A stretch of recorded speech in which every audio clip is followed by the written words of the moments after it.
For this presentation, we will examine the qualities of the Shroud of Turin and ask the question whether the shroud is the fine linen burial cloth provided by Joseph of Arimathea mentioned in the Gospels. From the outset, we note that the position of the Roman Catholic Church is that the Turin shroud is a valuable icon and not that it is a genuine ancient relic.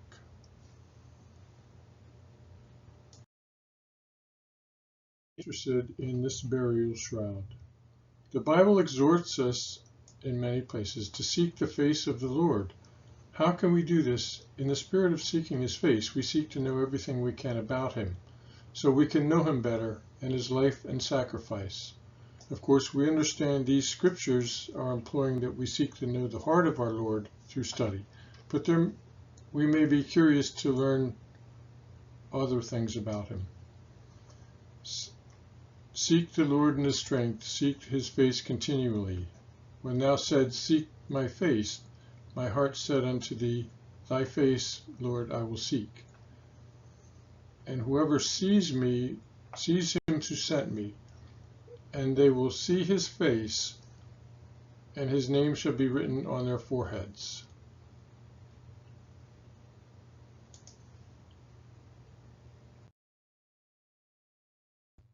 About 3 years ago, we got curious about this piece of fabric called the Shroud of Turin that some believe to be the burial cloth of our Lord.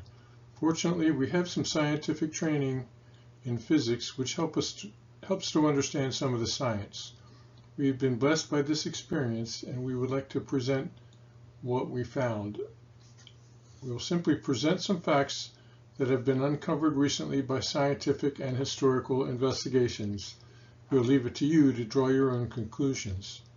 After that, we would like to reflect on what all this would mean, does mean. We will not provide references here due to limited time, but I will make all the references to papers and so forth available in the future.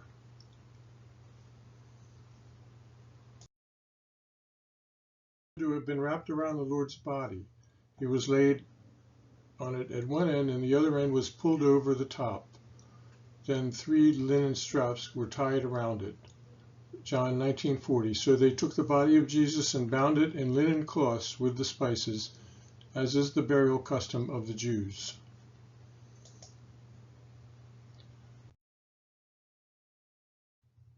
The history of the cloth is definitely known back to 1353 AD when it was in Liéry, France. Before that, there's no definite record, but the evidence suggests that it was in Constantinople for at least a few centuries, and before that it was in Edessa, a city in Asia Minor.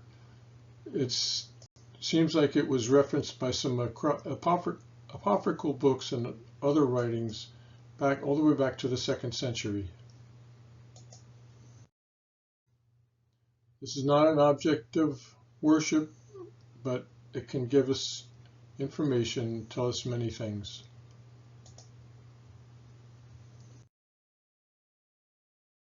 The shroud is a piece of very fine, expensive linen, almost exactly 2 cubits wide and 8 cubits long, using the Assyrian cubit, which is about 21.5 inches. The Assyrian cubit was the standard marketplace measure in 1st century Israel.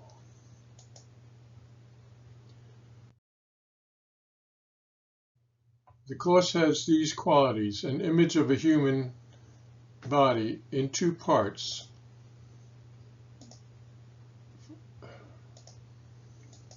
A frontal view and a dorsal or backside view. This image would seem to correspond to the way the linen cloth may have wrapped around the dead body of the Lord. The cause of this mysterious image has still not been identified by science after 40 years of investigation. The body form is said to have the skeletal structure of a Sephardic Jew. So you see the frontal view and the rear view.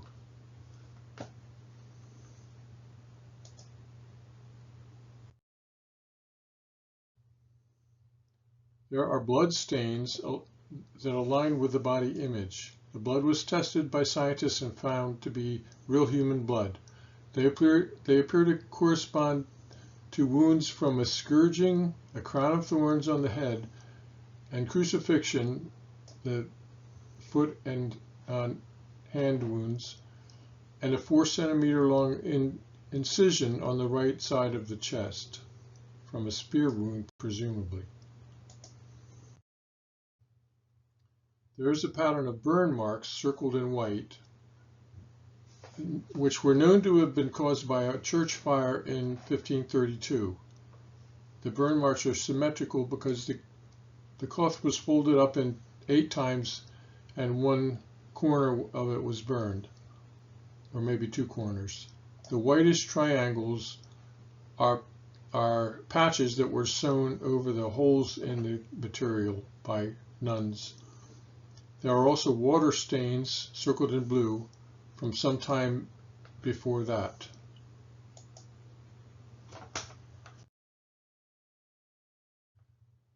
Secundo Pia was the first person to photograph the cloth in 1898. When he developed the plate, he looked at the negative and almost dropped it in shock. The negative of the body image, the face image, was strikingly clearer than the positive. It's almost as if the creator of the image made a negative of the intended image. But in the Middle Ages, the concept of a negative image was unknown, so it doesn't seem likely.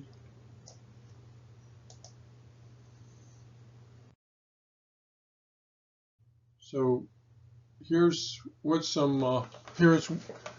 we'll go over some statements by doctors who have carefully examined the shroud forensically and medically. Dr. Pierre Barbet, author of A Doctor at Calvary, said, "The authenticity of the shroud from the point of view of anatomy and physiology is a scientific fact." Dr. Robert Buckland, who performed 25,000 autopsies. "The markings of this image are so clear and so medically accurate that the pathological acts would say that the suffering and death of the man depicted here are beyond dispute." Professor Malcolm Cameron, "From the evidence of bloodstains alone, this is clearly not a human forgery." Joe Marino identified and listed 64 physicians who studied the shroud and had an opinion on it, or a conclusion, and he classified them into 2 groups as follows. 60 physicians believed that the shroud wrapped a real crucified man who died from his wounds. 4 physicians believed the shroud is a forgery, or the man on the shroud did not die from crucifixion.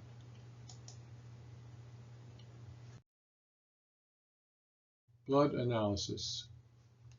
Many tests were done to try to determine whether the blood on the shroud is human. And we have the scripture, John 19:34. But one of the soldiers with a spear pierced his side, and forthwith there came out blood and water. So the tests on the shroud have confirmed that the blood is human, type AB, and contains a compound called bilirubin and some other compounds which were only released into the blood from the liver during severe physical trauma. On the left is blood in the chest wound area. The left side is under normal light and photograph, and the right side is a photograph taken under ultraviolet light and shows a fluorescent halo, evidence of a blood serum which would have appeared to someone as water. So when the blood serum separates from the blood right after death, and it would have appeared as water. This proves that the blood came from someone who just recently died. This cannot be simulated.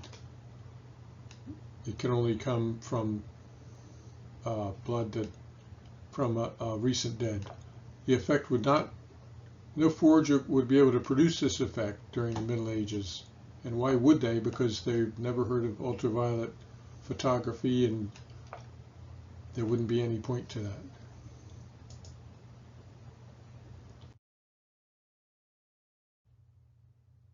Now we're going to consider another ancient artifact that referred to as the napkin, or the sudarium, in John 27. And the napkin that was about his head, not lying with the linen clothes, but wrapped together in a place by itself. This is when they came into the tomb and discovered that it was empty.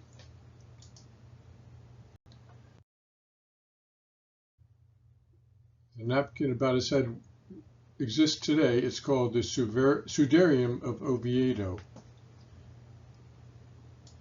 This napkin has been kept in Oviedo, Spain since the 7th century.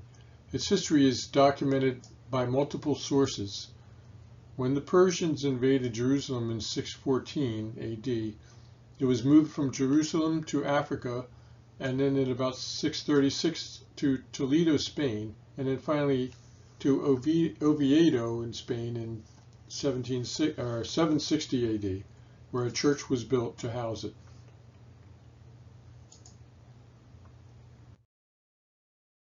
So, scientists and forensic specialists in Spain started to study the sudarium in the 1990s to try to piece together how all the marks and patterns were formed. They determined that it had been wrapped around the head, and a knot was tied in the back of the head. In this way, and they know that from the creases in the linen. In this way, they showed that the sudarium matched forensically with the napkin in John 20, verse 7. The napkin would have first been wrapped around his head immediately upon his death, whilst he was still on the cross.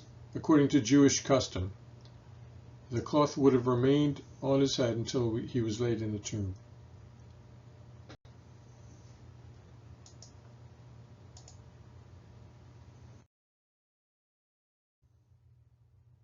In the 1990s, after the shroud was investigated, the sudarium team separately started to compare the sudarium bloodstains to those on the shroud, and they found that each of the bloodstains corresponded with injuries on the head in the shroud. So we see they were able to map the pattern of stains on the sudarium to the same stains on the shroud.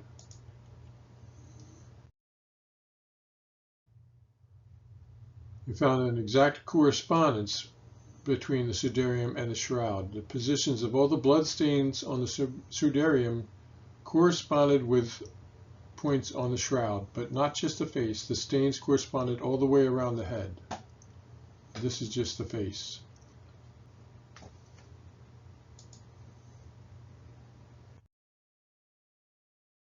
And then let's talk about the body image that was on the shroud and the investigation into that. In 1976, some scientists at Sandia Laboratories in New Mexico had an instrument which was called the VPA image analyzer. It was used by NASA to take pictures to understand pictures on other planets or the moon. This takes an image and maps bright and dark areas to it into a topographic contoured image with height and depth. Just out of curiosity, they used the VP8 to analyze a photo of the Turin shroud. To their astonishment, they got a three-dimensional projection of the shroud image, the green image on the right.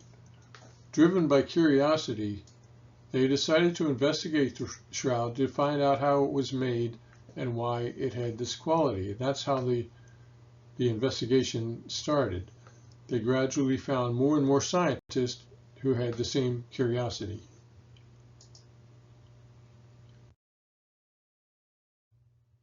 In 1978, the Shroud of Turin Research Project, or STURP, STIRP team of scientists spent 5 days studying the Shroud of Turin using advanced scientific instruments.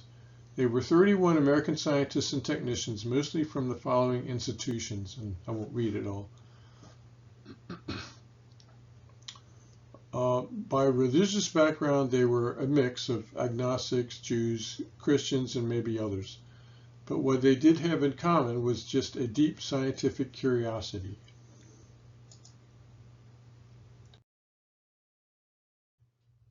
So the findings of the STIRP team were published over the following 3 years after their investigation, and they were published as in peer-reviewed articles in reputable scientific journals.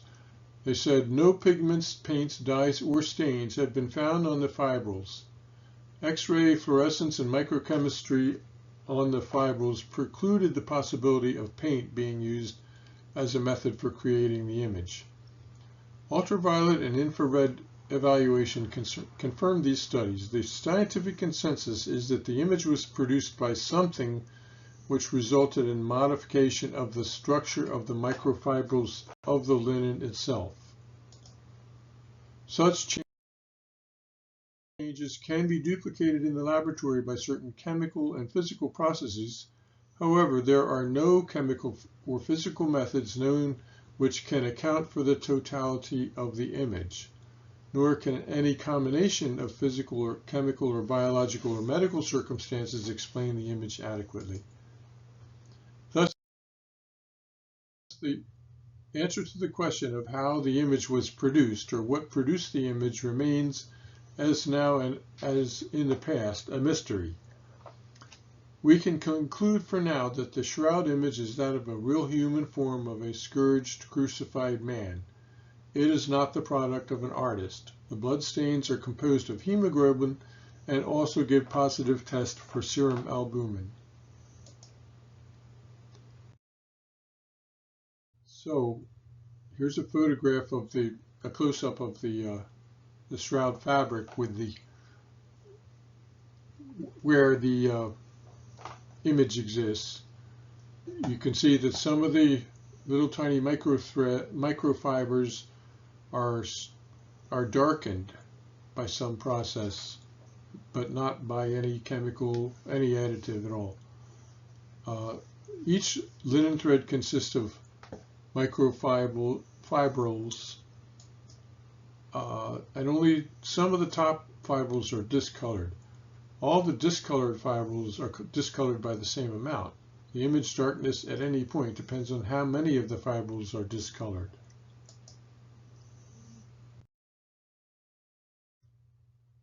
Pictured are 2 linen threads, warp and weft, that means length and width. Each thread contains about 200 tiny fibrils. Each fibril is 0.0112 millimeters or 12 micrometers in diameter.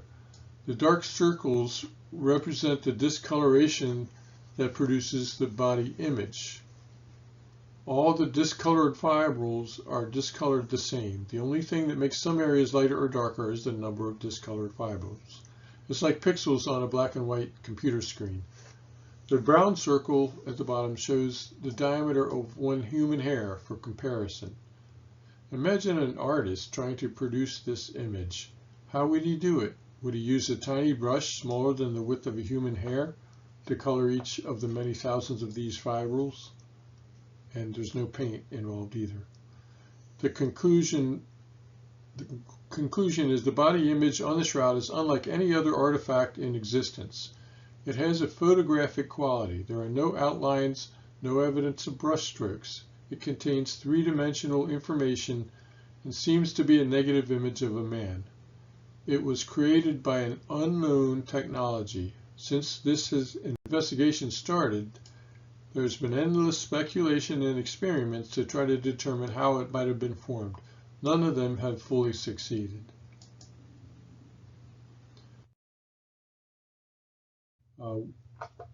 Attempts to create a body image. In 2015, an Italian lab using a vacuum ultraviolet laser to make the same kind of discoloration tried to make the same kind of discoloration on a piece of linen cloth.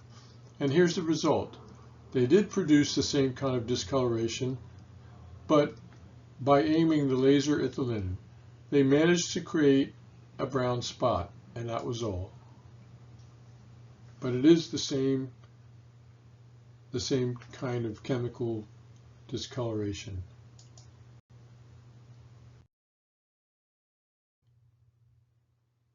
So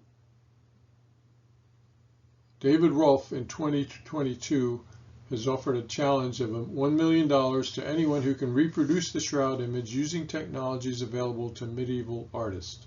He's still waiting.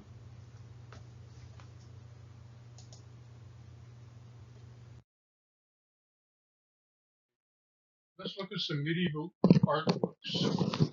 We can see the influence of the shroud on some of these artworks. This is called the Hungarian Prey manuscript. It's a codex that was in Constantinople in 1192 AD. It contains an illustration of the Lord's burial. On the left, at the top, the Lord's body is being prepared for burial by Nicodemus and Joseph of Arimathea.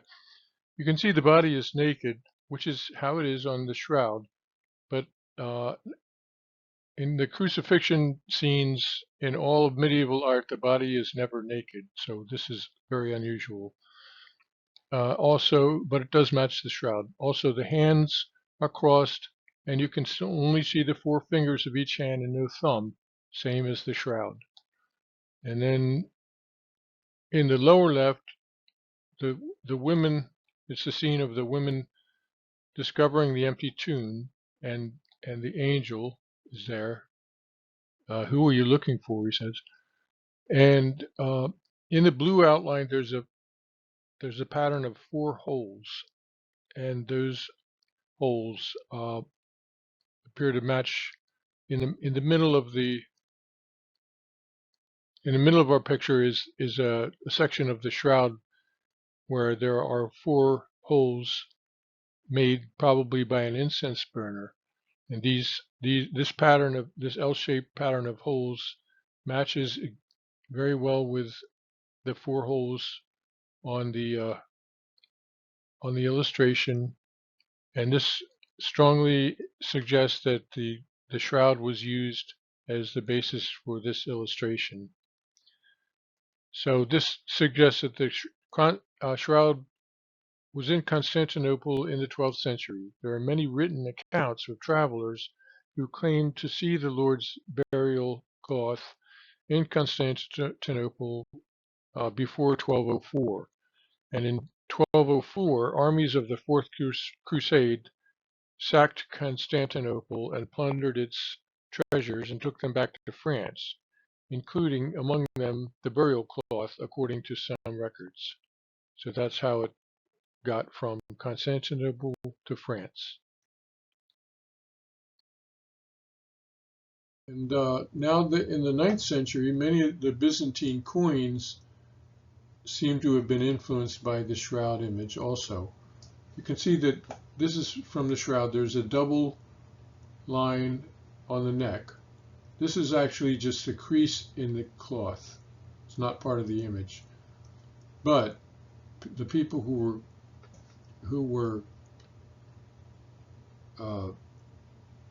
designing coins at that time copied the double line on all of these coins inside the red box. It's too big of a coincidence to think this is by chance. It just appears that they were all making copies based on the image on the shroud.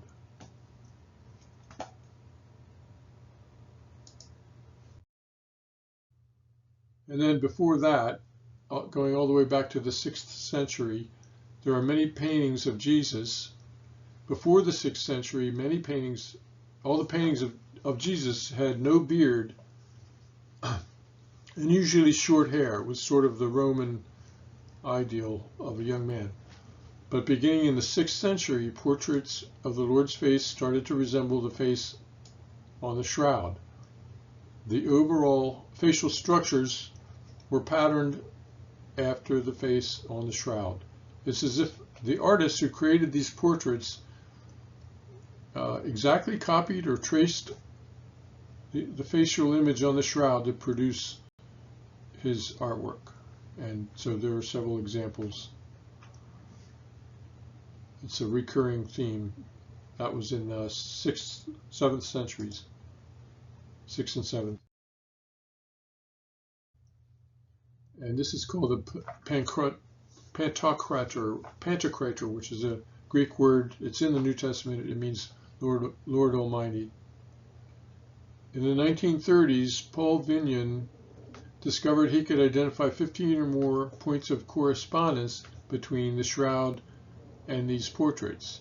The numbers on this drawing represent little quirks that are often also seen in many of these paintings. For example, this is a mosaic in Ravenna, Italy, dated to the 6th century. And for example, we have number 15, the wisp of hair at the top. 14, the darkened below the eyes. We have number 10, a light area under the lip. Number 8, the kind of swollen or exaggerated left nostril. And on other portraits, other points of these are seen. For example, here is a painting from Daphne Monastery in Greece. We have correspondences. Number 1, the line on the forehead. Numbers 2, 3, and 4, the shapes in between the eyes, on the top of the nose. Number 12, the split in the beard under the chin. Number 5 and 14, the dark areas above and below the eyes.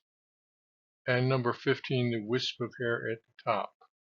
So these correspondences establish an influence that the shroud had on images starting the 6th century.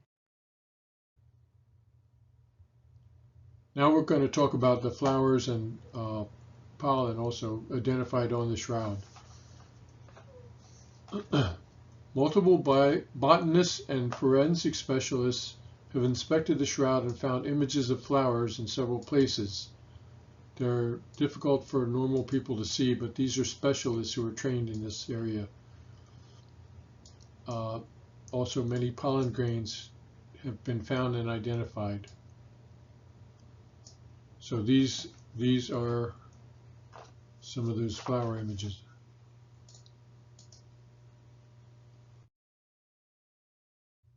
This is a flower known as the Gundelia tourneforti.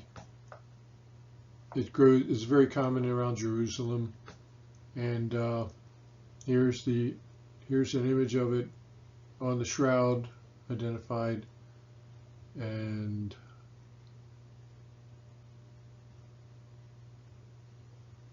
another in here.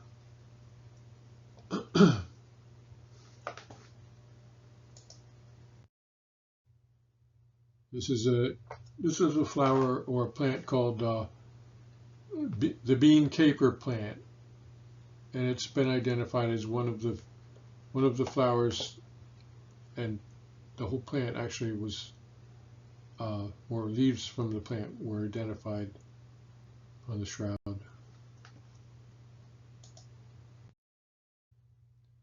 This is a chrysanthemum.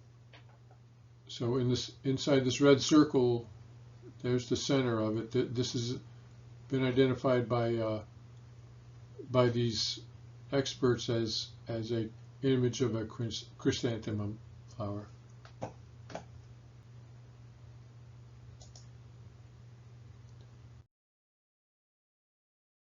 This is the region in Israel where some of these flowers occur naturally. We have the Gundelium. I think the Dumusum is the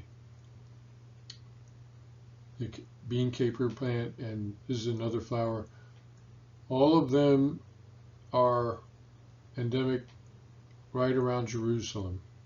And this is Jerusalem area is actually the only area in the world where all of these flowers coexist.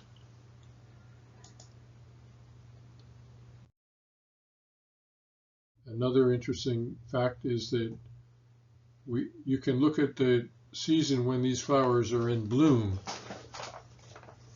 All the flowers that were found on the shroud bloom in March and April, the season of the Passover.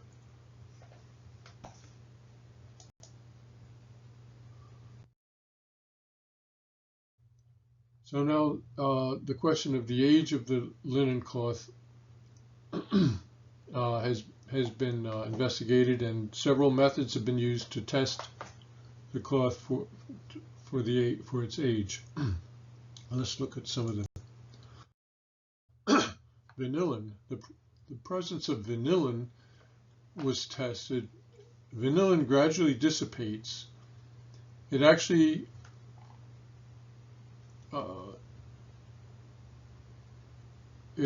is produced by is a breakdown product of the lignin in the linen, and it's there for centuries, and it takes 1,300 years for all the vanillin to dissipate.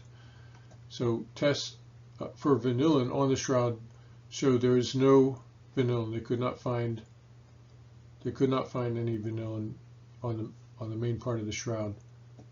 That suggests its origin was 700 AD or earlier. Another test called mechanical and optochemical dating, which I don't know much about, but a paper was published in 2015 and gave an approximate age of going back to 90 AD plus or minus 200 years. Then there's another test called Raman spectroscopy, which has indicated a date range of about 200 BC plus or minus 500 years. And there's another one, Fourier transform infrared spectroscopy, testing that indicated 300 BC plus or minus 400 years. And finally, there's something called WAXS or WAXS, wide-angle X-ray scattering, done in 2022. Scientists reported test results of the WAX method applied to the shroud. Very probably 200 years old, but needs more samples. And here's some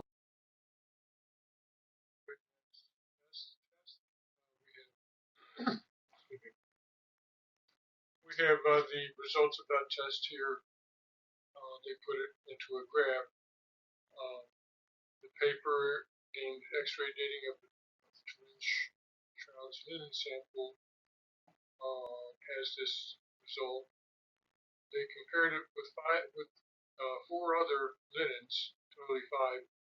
A new linen, a medieval linen from 575 AD, the linen from Masada, which had been untouched since 73 AD, and the shroud, and also the linen from ancient Egypt that's about 5,000 years old. And the linens are flexible, the filaments are flexible when the cloth is young, but over the ages, these filaments get more brittle, and eventually little breaks occur in them. So in this test, they shine an X-ray laser on the linen and observe the amount of scattering of the reflected X-rays from the breaks.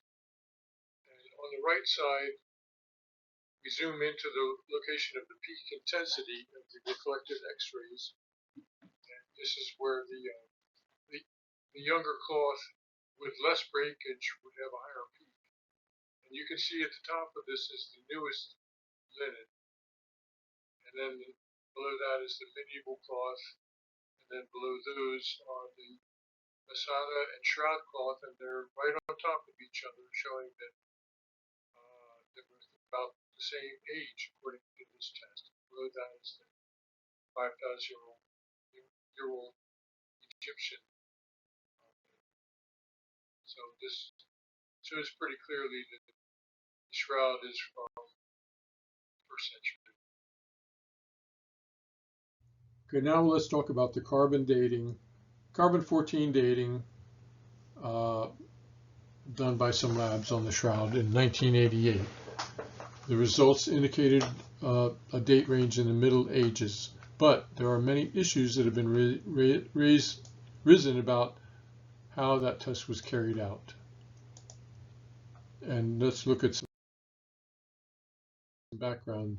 King Umberto of the Savoy House, who owned the shroud up until 1983, he wasn't actually the reigning king at that time, but he said, and this is information passed down by generations in the Savoy House, the custodians of the Holy Shroud from the earliest medieval period had removed fragments from all around the outermost edges of the burial cloth, even as far inward as 10 centimeters, and distributed these to close relatives, devotees, and allies.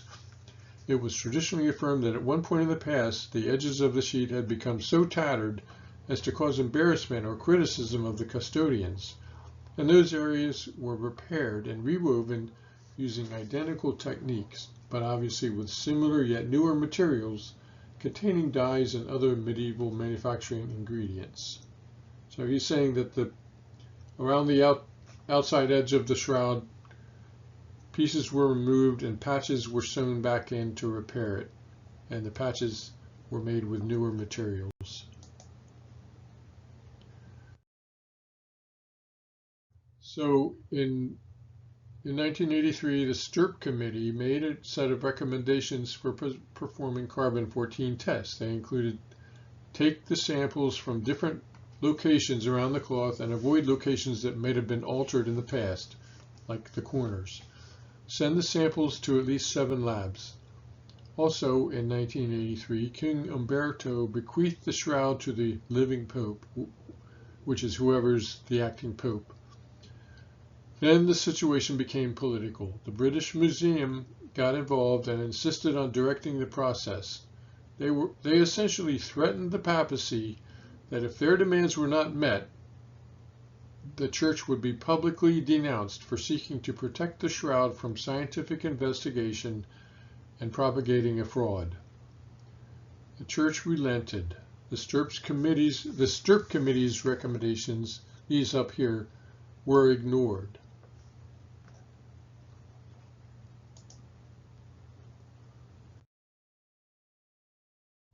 So 3 labs instead of 7 were chosen, and only 1 location was chosen to take the sample, which was way down here in the corner. And those are the places where the samples were taken for the 3 labs. They were Arizona, Zurich, and Oxford labs. And we believe that this may have been repaired in the 16th or 17th century with new pieces of linen. So 3 labs announced that they had 95% certainty, which was later on questioned by more detailed results, that the shroud is a fake. The British Museum was presented with $1 million reward from a business group after they announced this result. So in 2005, Ray Rogers published in the peer-reviewed journal Thermochemica Acta a paper entitled Studies on the Radiocarbon Sample from the Shroud of Turin. This article was Rogers' final result of several years of researches and experiments. Rogers concluded the combined evidence from chemical kinetics, analytical chemistry, cotton content, and pyrolysis mass spectroscopy proves that the material from the radiocarbon area of the shroud is significantly different from that of the main cloth. The radiocarbon sample was thus not part of the original cloth and is invalid for determining the age of the shroud. This is an ultraviolet photo showing the sample area. The green color is from newer dyes that were added to disguise repair work, and they're green because they're newer. So that proves that the area had been repaired. And there's other evidence and photographs and so forth. If you go into that article, you can see them. So let's go through all of the evidence we've come across so far. Is the shroud authentic? Blood forensic evidence. 60 physicians affirm that it's from a crucified man, and 4 disagree. If it was from a crucified man, that puts it in ancient Rome, sometime before 337 AD, when crucifixion was banned.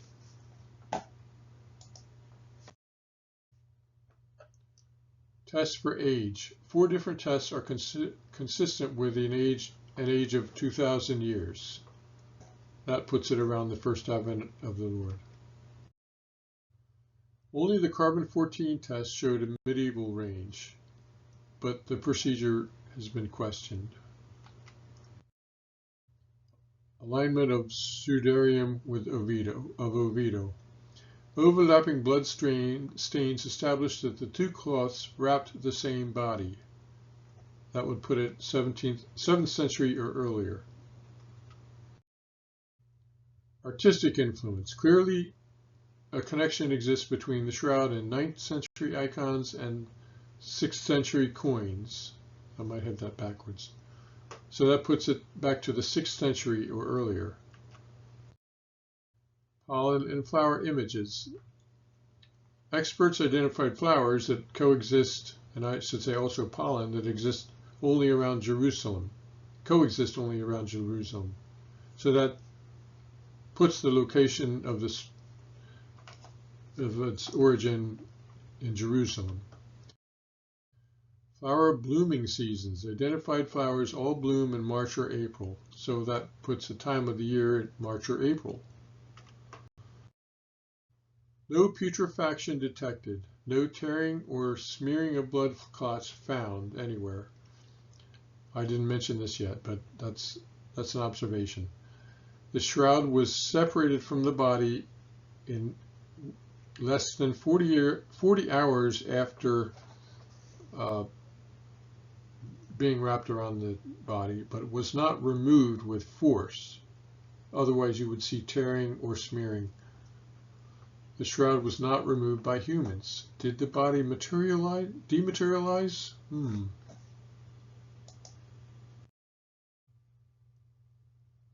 Body image phenomenon. Unknown technology. Nobody can reproduce it. So that's a mystery. Was it produced at the time of the resurrection? So these are 9 observations that all seem to point to an ancient origin, or all except for one, the carbon-14. But other people have identified as many as 100 observations, and all of them appear to point to the burial cloth of Jesus, and those are all documented, and I can provide those papers as well. But the point is that we're barely scratching the surface here. There's much more that I didn't have time to cover. So that's the end of part 1 of this talk or discussion about the shroud. And for part 2, we're going to leave behind the question of whether it's authentic.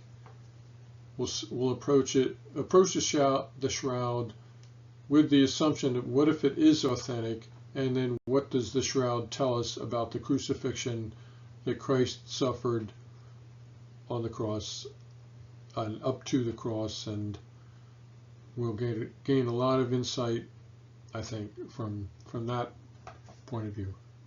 Thanks, and may the Lord add his blessing.